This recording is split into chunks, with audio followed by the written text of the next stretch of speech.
हाँ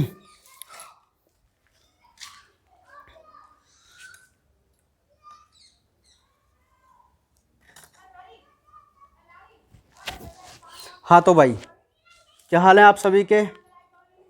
सभी अच्छे? चलो,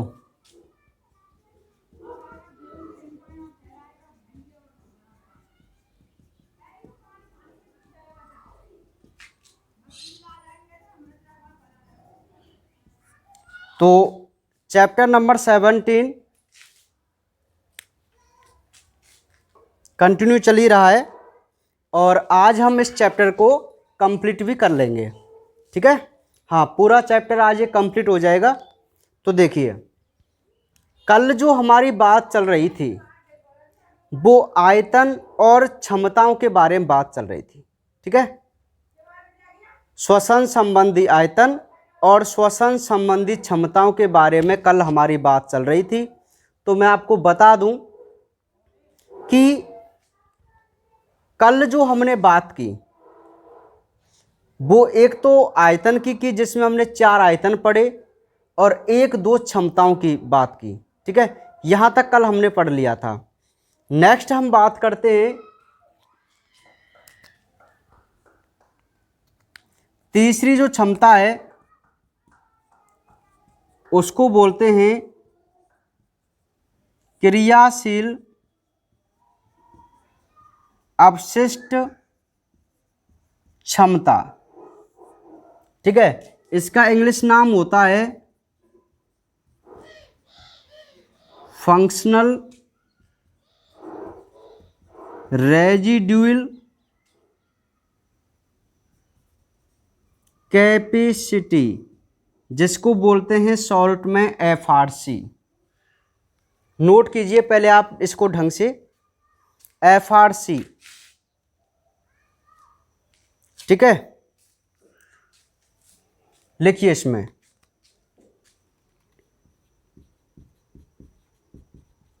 सामान्य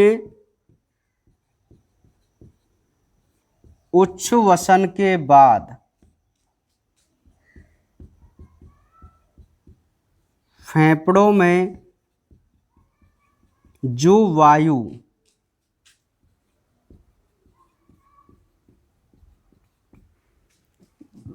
बची रहती है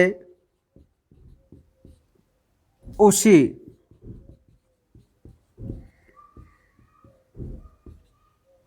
एफआरसी कहते हैं। फेफड़ों में जो वायु बची रहती है उसे एफआरसी कहते हैं। यह है ईआरवी प्लस आरवी, नहीं, इसमें ईआरवी प्लस आरवी सम्मिलित हैं। इसका मान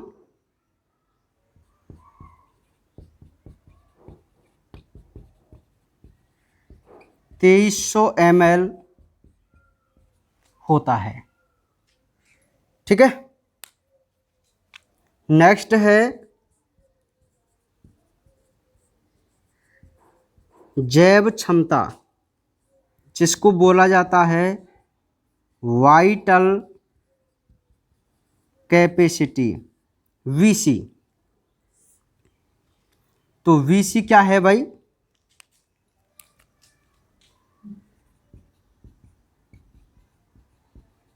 अधिकतम भरी गई वायु तथा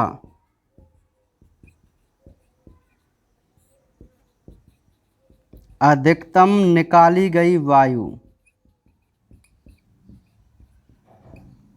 वीसी कहलाती है। वीसी बराबर IRV plus TV ERV.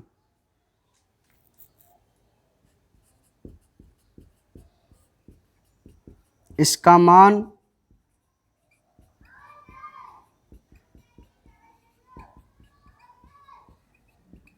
4600 ml होता है।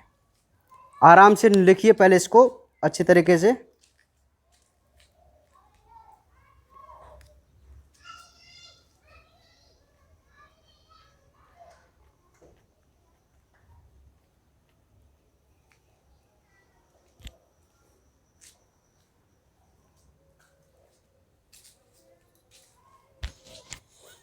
आराम से लिख लो है।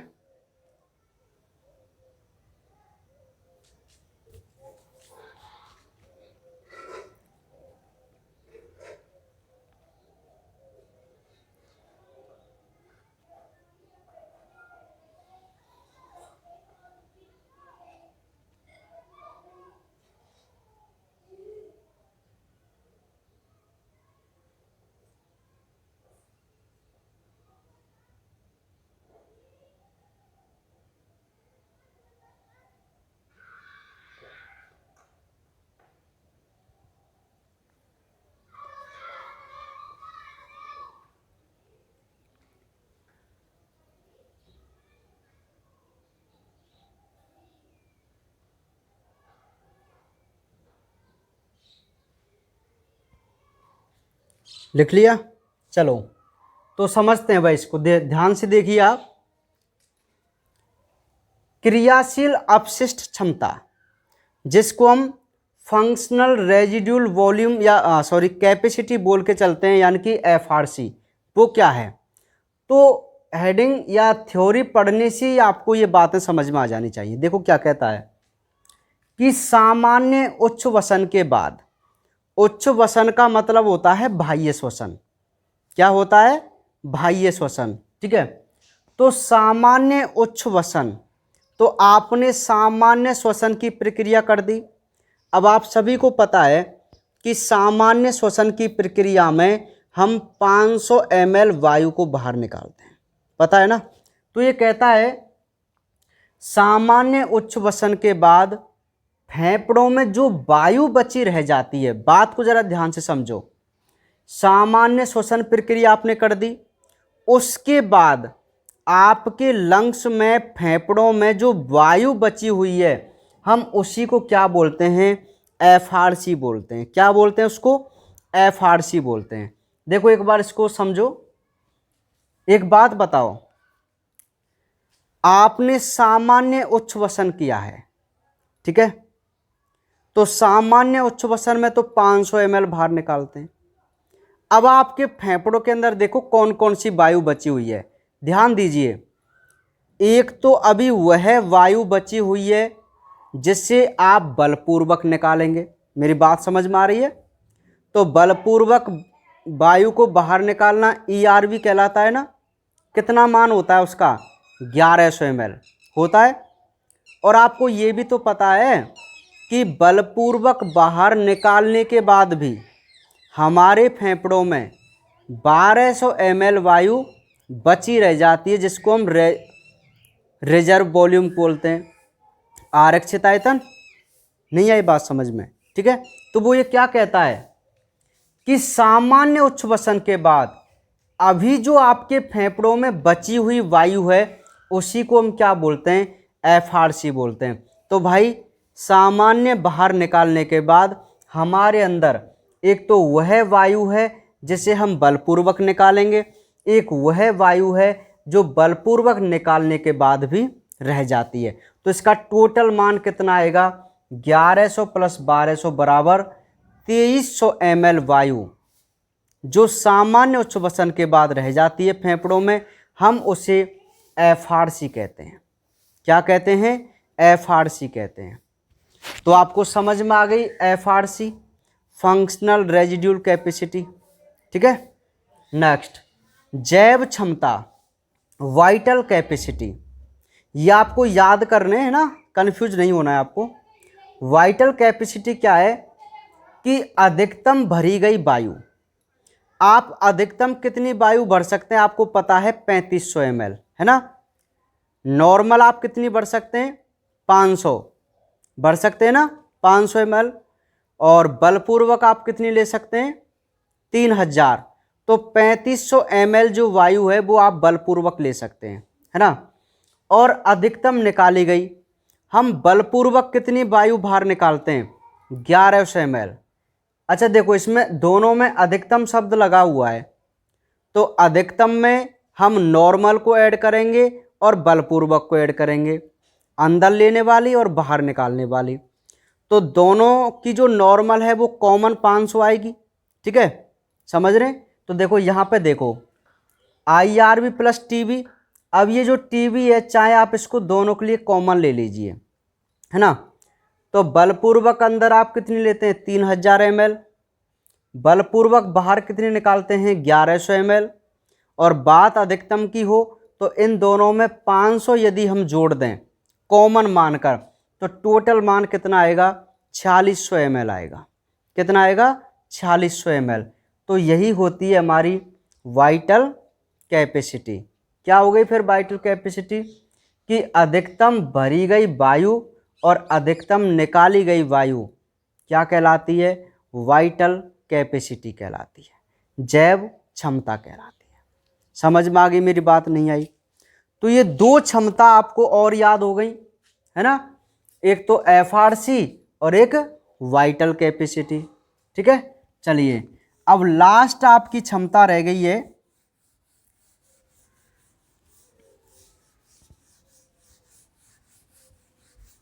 और वो क्षमता है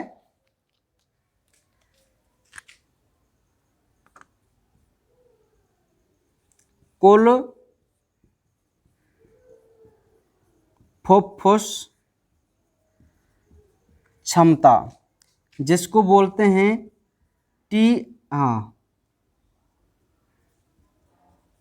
टोटल लंग कैपेसिटी, यानी कि TLC। ठीक है भाई, लास्ट है ये कुल फुफ्फुस क्षमता। तो देखिए, अधिकतम प्रयासों के बाद फेफड़ों में भरी गई वायु की मात्रा TLC कहलाती है। इसमें VC प्लस RB सम्मिलित होते हैं। इसका मान 4600 प्लस 1200 बराबर 5800 ml होता है। नोट कर लीजिए, पहले आप लिख लीजिए इसको, है फिर इसकी बात करते हैं।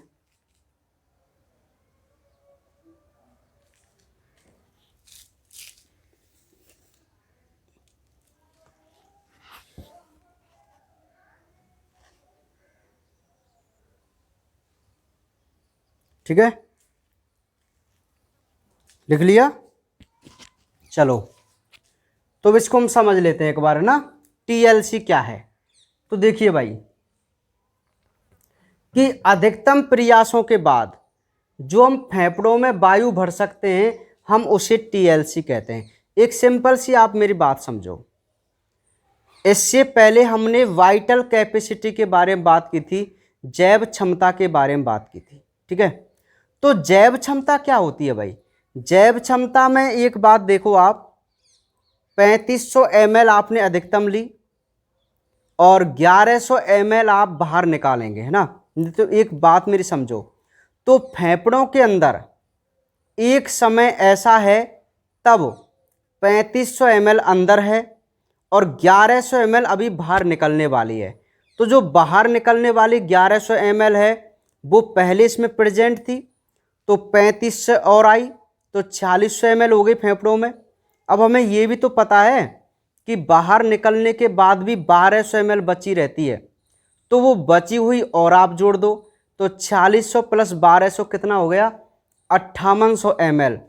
तो हमारे जो लंग होते हैं, फेफड़े जो होते हैं, उनकी क्षमता जो होती है वायु को धारण करने की, वो 5800 ml होती है।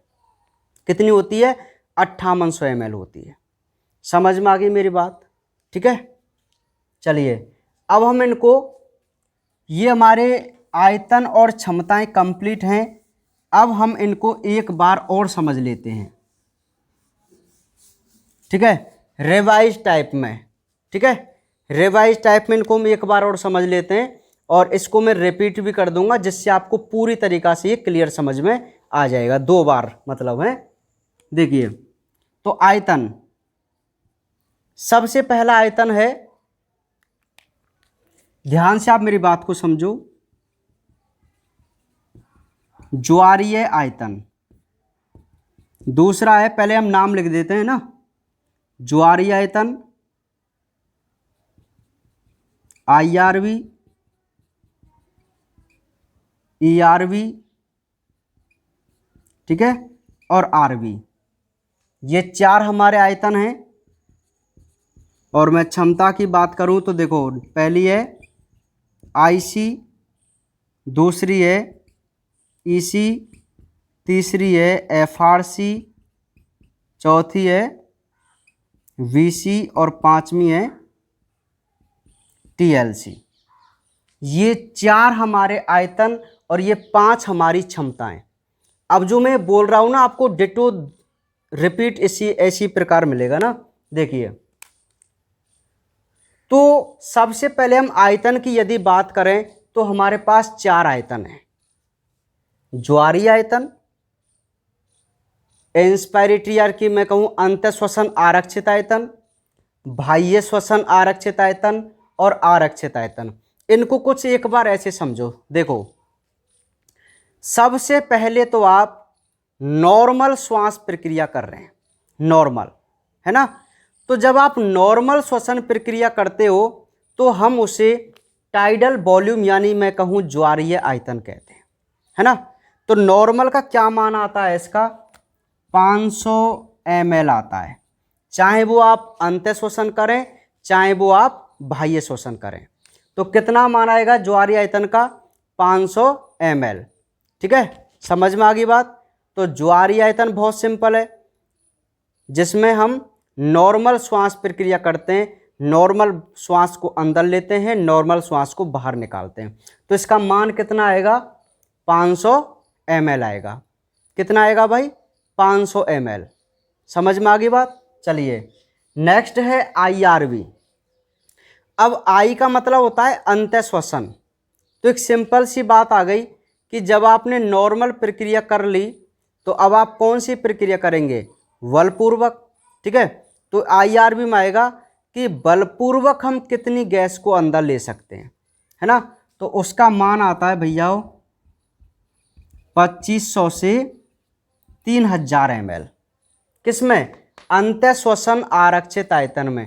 क्या परिभाषा हो जाएगी? बलपूर्वक श्वास को अंदर लेना, है ना। IRV कहलाता है, जिसका मान 2500 से कितना होगा? 3000 ml होगा।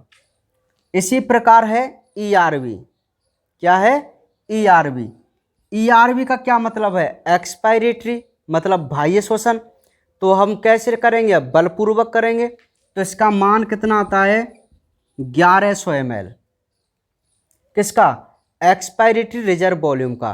कि यदि हम बलपूर्वक वायु को बाहर निकालें तो हम उसे ERV कहते हैं, जिसका मान कितना होता है? 1100 ml होता है। नेक्स्ट है RV यानी कि रिजर्व वॉल्यूम। इसका मतलब क्या होता है कि बलपूर्वक वायु को बाहर निकालने के बाद भी जो वायु हमारे फेफड़ों में बची हुई है उसे हम RV बोलेंगे, जिसका मान कितना रहेगा? 1200 ml रहेगा। ठीक है, तो ये 4 आयतन आपको पता चल गए श्वसन संबंधी, बहुत नॉर्मल है। नॉर्मल किया 500, बलपूर्वक अंदर ली 3000 ml, बलपूर्वक बाहर निकाली 1100 ml, बाहर निकालने के बाद भी जो बची रही 1200 ml। बस यही तो है, कोई दिक्कत वाली बात नहीं है, आराम से हो जाएगा। चलिए, अब आते हैं क्षमताओं पर। अब क्षमता में सबसे पहली है IC, और IC का मतलब है इंस्पायरेटरी कैपेसिटी, मतलब अंत्य श्वसन की क्षमता। तो हमारी क्षमता क्या है? एक हमारी क्षमता ये है कि 500 तो हम नॉर्मल ले रहे हैं और 3000 हम बलपूर्वक ले रहे हैं, तो 3500 ml वायु को हम अंदर लेने की क्षमता रखते हैं। समझ में आई बात, नहीं आई? तो ये हमारी IC होगी। EC 500 ml हम नॉर्मल रूप से बाहर निकाल रहे हैं, 1100 ml हम बलपूर्वक बाहर निकाल रहे हैं, तो टोटल कितनी? 1600 ml। तो 1600 ml हमारा किसका मान आएगा? EC का मान आएगा। किसका मान आएगा? EC का, एक्सपायरेटरी कैपेसिटी का। समझ में आई बात, नहीं आई? तो कोई दिक्कत आपको यहां तक है ना? इंस्पायरेटरी कैपेसिटी और एक्सपायरेटरी कैपेसिटी।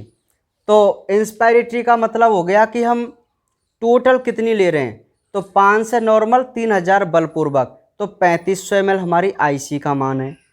EC 500 नॉर्मल बाहर निकाल रहे हैं, 1100 ml बलपूर्वक बाहर निकाल रहे हैं, तो 1600 ml हमारी EC का मान आएगा। इसी प्रकार है FRC।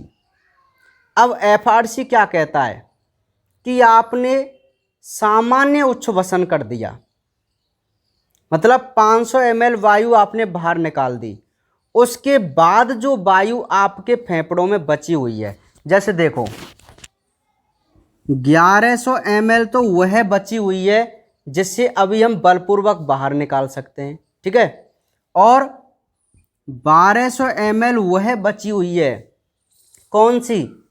जो फेफड़ों के अंदर रिजर्व रहती है। समझ में आ गई बात?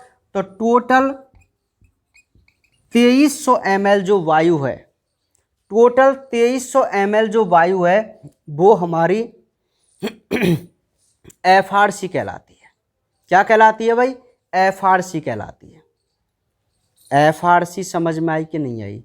वो क्या कहता है कि आप नॉर्मल बाह्य शोषण करो, तो नॉर्मल आपने 500 ml बाहर निकाल दी, अब उसके बाद जो आपके फेफड़ों में वायु बची है उसे आप क्या बोलेंगे? FRC बोलेंगे। अब आप देखो ना कौन कौन सी बची हुई है। देखो, एक तो हमारी ER भी बची हुई है, क्योंकि अभी हमने नॉर्मल निकाली है, बलपूर्वक नहीं निकाली, तो बची हुई है ना। और इसको निकालने के बाद भी ये तो हमेशा बची ही रहती है ना, तो इन दोनों को जोड़ेंगे तभी तो हमारी बची हुई वायु की मात्रा आएगी। तो 2300 ml हमारी FRC का मान आएगा, ठीक है। वाइटल कैपेसिटी, जिसको हम जैव क्षमता कहते हैं, ये क्या है? अच्छा, आपको दिख रहा है क्या यहां तक? हाँ, दिख रहा है ना। वाइटल कैपेसिटी क्या है? वाइटल कैपेसिटी का मतलब है कि भाई आप अधिकतम कितनी अंदर ले सकते हैं और अधिकतम कितनी बाहर निकाल सकते हैं। तो अधिकतम हम 3500 ले सकते हैं और अधिकतम जो हम बाहर निकाल रहे हैं वो 11 से निकाल रहे हैं, क्योंकि हमने 500 का मान दोनों में कॉमन कर दिया है। तो टोटल मान कितना आएगा? 4600 ml आएगा। कितना आएगा? 4600 ml आएगा। समझ में आ गई बात, नहीं आई? लास्ट है TLC, कि हमारे फेफड़ों की कुल क्षमता कितनी है। तो कुल क्षमता मैं आपको बता दूं, देखो 4600 ml तो अभी आपने बात की ही थी, है ना, 4600 ml, और इसके बाद 1200 हमेशा बची ही रहती है फेफड़ों में। तो टोटल 4600 1200 5800 ml हमारी टोटल लंग कैपेसिटी होती है, ठीक है। तो इस प्रकार ये भाई हमारे इम्पोर्टेंट आयतन और क्षमता हैं जिनके मान आपको याद रख के चलने हैं। समझ में आई कि बात, नहीं आई? ठीक है, तो कोई दिक्कत नहीं है, आपको यहाँ तक आराम से कर लेंगे इनको, है ना, ठीक है। रिवाइज टाइप में, ठीक है, रिवाइज टाइप में इनको हम एक बार और समझ लेते हैं, और इसको मैं रिपीट भी कर दूंगा जिससे आपको पूरी तरीक़ा से ये क्लियर समझ में आ जाएगा। 2 बार मतलब है। देखिए, तो आयतन, सबसे पहला आयतन है, ध्यान से आप मेरी बात को समझो, ज्वारीय आयतन। दूसरा है, पहले हम नाम लिख देते हैं ना, ज्वारीय आयतन, IRV, ERV, ठीक है, और RV, ये 4 हमारे आयतन हैं। और मैं क्षमता की बात करूं तो देखो, पहली है IC, दूसरी है EC, तीसरी है FRC, चौथी है VC और पांचवी है TLC। ये 4 हमारे आयतन और ये 5 हमारी क्षमताएं। अब जो मैं बोल रहा हूं ना आपको डिटो रिपीट ऐसी प्रकार मिलेगा ना। देखिए, तो सबसे पहले हम आयतन की यदि बात करें तो हमारे पास 4 आयतन हैं। ज्वारीय आयतन, इंस्पायरेटरी यार की मैं कहूं अंत श्वसन आरक्षित आयतन, बाह्य श्वसन आरक्षित आयतन और आरक्षित आयतन। इनको कुछ एक बार ऐसे समझो। देखो, सबसे पहले तो आप नॉर्मल श्वास प्रक्रिया कर रहे हैं, नॉर्मल, है ना।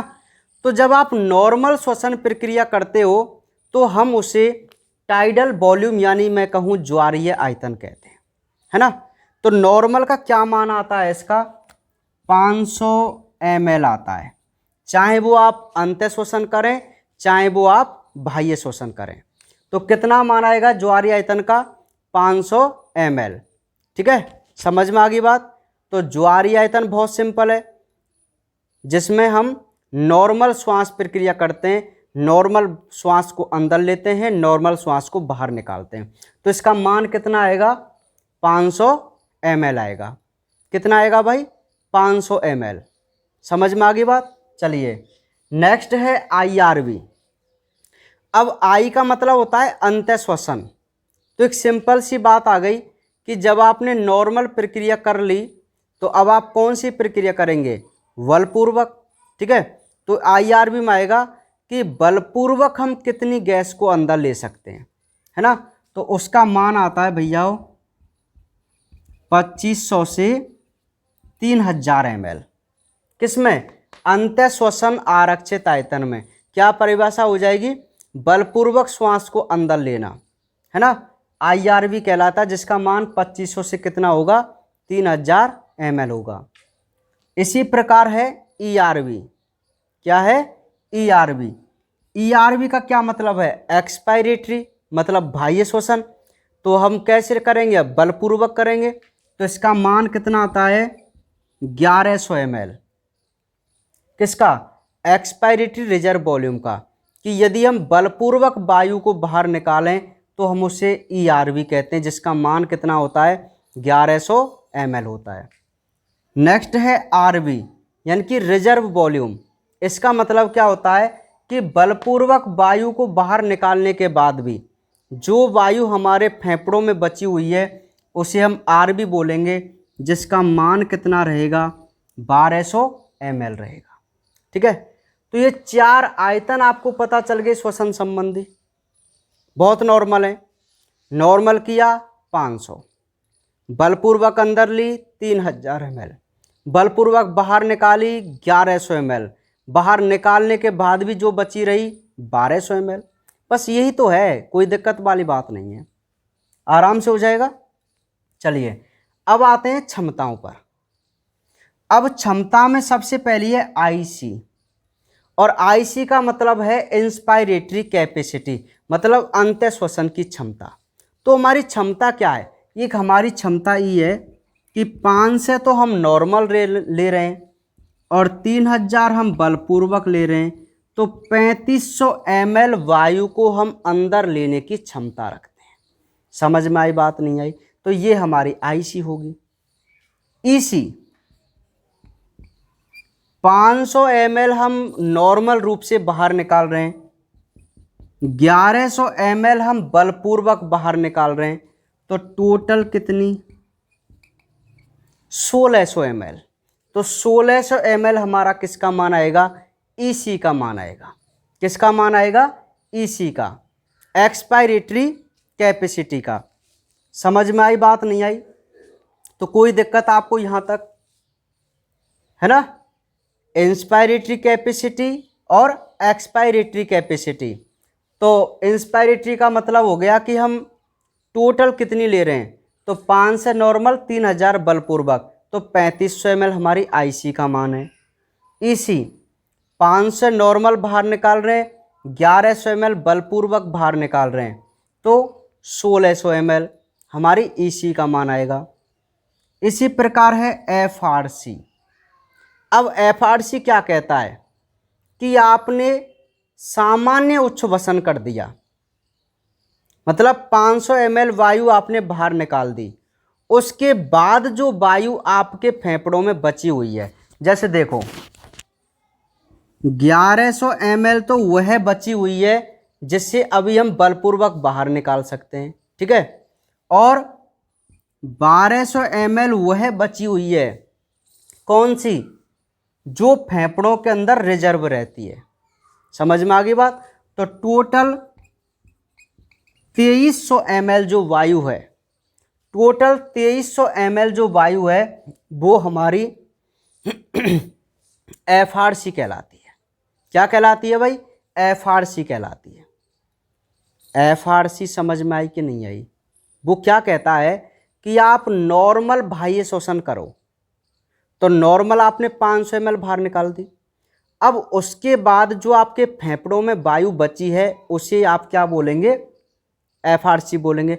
अब आप देखो ना कौन कौन सी बची हुई है, देखो एक तो हमारी ईआर भी बची हुई है, क्योंकि अभी हमने नॉर्मल निकाली है, बलपूर्वक नहीं निकाली, तो बची हुई है ना, और इसको निकालने के बाद भी ये तो हमेशा बची ही रहती है ना, तो इन दोनों को जोड़ेंगे तभी तो हमारी बची हुई वायु की मात्रा आएगी। तो 2300 ml हमारी एफआरसी का मान आएगा, ठीक है। वाइटल कैपेसिटी जिसको हम जैव क्षमता कहते हैं, ये क्या है, अच्छा आपको दिख रहा है क्या यहां तक, हाँ दिख रहा है ना। वाइटल कैपेसिटी क्या है, वाइटल कैपेसिटी का मतलब है कि भाई आप अधिकतम कितनी अंदर ले सकते हैं और अधिकतम कितनी बाहर निकाल सकते हैं। तो अधिकतम हम 3500 ले सकते हैं और अधिकतम जो हम बाहर निकाल रहे हैं वो 11 से निकाल रहे हैं, क्योंकि हमने 500 का मान दोनों में कॉमन कर दिया है। तो टोटल मान कितना आएगा, 4600 ml आएगा। कितना आएगा, 4600 ml आएगा। समझ में आ गई बात, नहीं आई। लास्ट है टीएलसी, कि हमारे फेफड़ों की कुल क्षमता कितनी है। तो कुल क्षमता मैं आपको बता दूं, देखो 4600 ml तो अभी आपने बात की ही थी, है ना, 4600 ml, और इसके बाद 1200 हमेशा बची ही रहती है फेफड़ों में, तो टोटल 4600 1200 5800 ml हमारी टोटल लंग कैपेसिटी होती है, ठीक है। तो इस प्रकार ये भाई हमारे इम्पोर्टेंट आयतन और क्षमता हैं जिनके मान आपको याद रख के चलने हैं। समझ में आई कि बात नहीं आई, ठीक है। तो कोई दिक्कत नहीं है, आपको यहाँ तक आराम से कर लेंगे इनको, है ना। तो ये बात हो गई। अब लास्ट जो टॉपिक है इस चैप्टर का वो है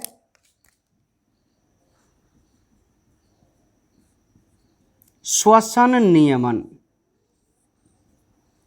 श्वसन नियमन अर्थात जो ये रेस्पिरेशन की क्रिया चल रही है हमारी बॉडी के अंदर, इस रेस्पिरेशन की क्रिया को कौन कंट्रोल करता है, रेस्पिरेशन की क्रिया को कौन कंट्रोल करता है, उसे ही हम श्वसन नियमन बोलते हैं ना। आप इसका इंग्लिश नाम लिख सकते हैं चाहे तो,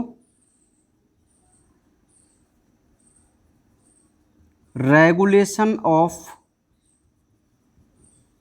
रेस्पायरेशन, श्वसन का नियमन, श्वसन का नियमन, रेगुलेशन ऑफ रेस्पायरेशन, ठीक है।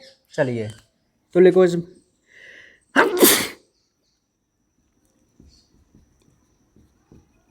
श्वास लेना एक अनैच्छिक क्रिया है जिसे कुछ केंद्र नियंत्रित करते हैं इन्हें श्वसन केंद्र कहते हैं।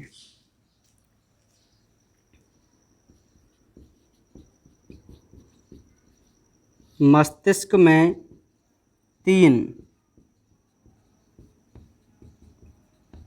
श्वसन नियमन केंद्र होते हैं। नंबर 1 हेडिंग पृष्ठ श्वसन केंद्र। यह मेडुला के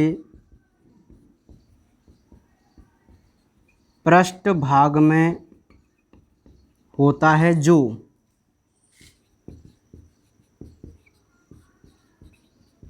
विश्राम की अवस्था में श्वसन को नियंत्रित करता है। दूसरा है न्यूमोटॉक्सिक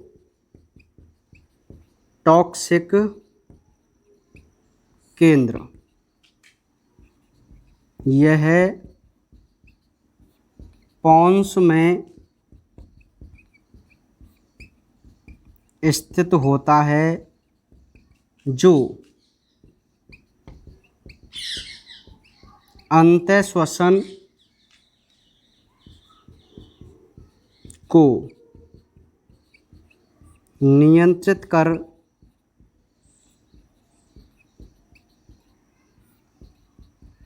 उच्छ्वसन को प्रेरित करता है। तीसरा है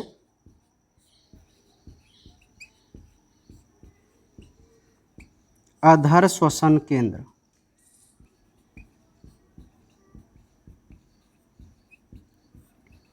यह मेडुला में स्थित होता है, जो व्यायाम के समय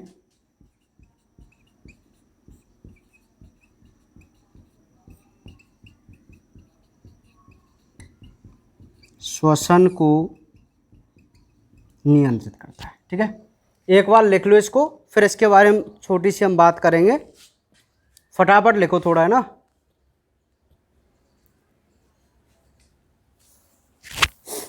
या आप इसका स्क्रीनशॉट ले लो डायरेक्ट, है ना।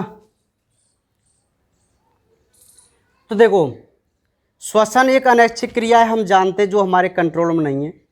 तो इसको कंट्रोल करने के लिए हमारे मस्तिष्क में 3 श्वसन केंद्र पाए गए, जो श्वसन की क्रिया को कंट्रोल कर सकते हैं। पहला है पृष्ठ श्वसन केंद्र। ये मेडुला में पाया जाता है, ये मस्तिष्क का भाग है। जब हम तंत्रिका तंत्र पढ़ेंगे तब इसको समझेंगे। तो ये पृष्ठ भाग में होता है, जो विश्राम की अवस्था में हमारी श्वसन क्रिया होती है ना, उसे कंट्रोल करता है। दूसरा है न्यूमोटॉक्सिक केंद्र। ये पॉन्स में स्थित होता है, जो अंतःश्वसन को कंट्रोल कर उच्छ्वसन की प्रक्रिया को प्रेरित करता है, मतलब बाह्य श्वसन करने को। और लास्ट है अधर श्वसन केंद्र। ये अधर श्वसन केंद्र क्या होता है कि मेडुला में स्थित होता है ना। और जो जब हम व्यायाम करते हैं ना, तो एक्सरसाइज करते समय जो हमें श्वसन की प्रक्रिया करनी होती है, उस समय ये केंद्र हमारे श्वसन को क्या करता है, कंट्रोल करता है। ठीक है, तो ये 3 हमारे रेस्पिरेशन रेगुलेशन सेंटर हैं। समझ में आ गई बात। तो इसी के साथ हमारा जो ये चैप्टर नंबर 17 है, वो आज कंप्लीट है। ठीक है, तो बहुत इम्पोर्टेंट ये चैप्टर है। तो बाकी कल जो हम बात करेंगे वो अपने चैप्टर नंबर 18 की बात करेंगे, और 18 के बाद फिर हम अपने बॉटनी की तरफ चलेंगे, चैप्टर नंबर 1 पे। ठीक है भाई, चलिए, तो बाकी बातें करेंगे कल।